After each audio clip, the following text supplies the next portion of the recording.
Hello friend.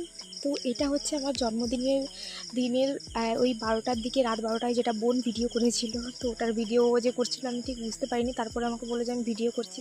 তো ও সমস্ত কিছু গিফট দিল এবং আমাকে উইশ করলো 12টার দিকে। তো এরপর আমি গিফট খোলার পর সমস্ত কিছু দেখলাম, আর ও আমাকে একটু ওই যে ব্রেসলেট দিয়েছে ওটাও পরিয়ে দিল আমাকে।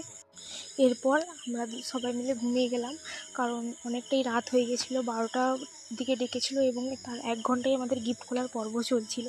তো এরপর ঘুমানোর পর সকালবেলা উঠে পড়লাম, কারণ যেহেতু আমি আমার রুটিন ফলো করি, তার জন্যে ভোর ভোর উঠেই আমি হাঁটতে চলে গেছিলাম। কিন্তু আমার সাথে একদম বেইমানি করে দিয়েছে বৃষ্টি, কারণ বৃষ্টিতে আমি ভিজে গেছিলাম। তাই জন্যে আবার সমস্ত কিছু চেঞ্জ করে, আমি তো হার মানার পাত্রী না, তাই জন্য আমি আবার হাঁটতে বসলাম। কিন্তু বাইরে যা মেঘ উঠেছিল তা কল্পনার বাইরে, কিন্তু আমি তো কারোর কথা শুনিই না। আমি হেঁটে এসে এরপর মেথি জল খেয়ে নিলাম। এরপর আমি ব্যায়াম করতে চলে এসেছিলাম, কারণ ব্যায়াম করাটা রোজ আমার জরুরি। কারণ আজকে জন্মদিন হলেও আমি নিজেকে রেস্ট কখনোই দিতে পারবো না। তো সমস্ত কিছু করার পর সকালবেলা খেয়েছিলাম ওটস। তো বোন আমাকে কী কী গিফট দিল সেটা আমি পরের ভিডিওতে শেয়ার করবো। তো আজকের জন্য এতটাই, দেখা হচ্ছে পরে কোনো ব্লগে। আজকের জন্য বাই।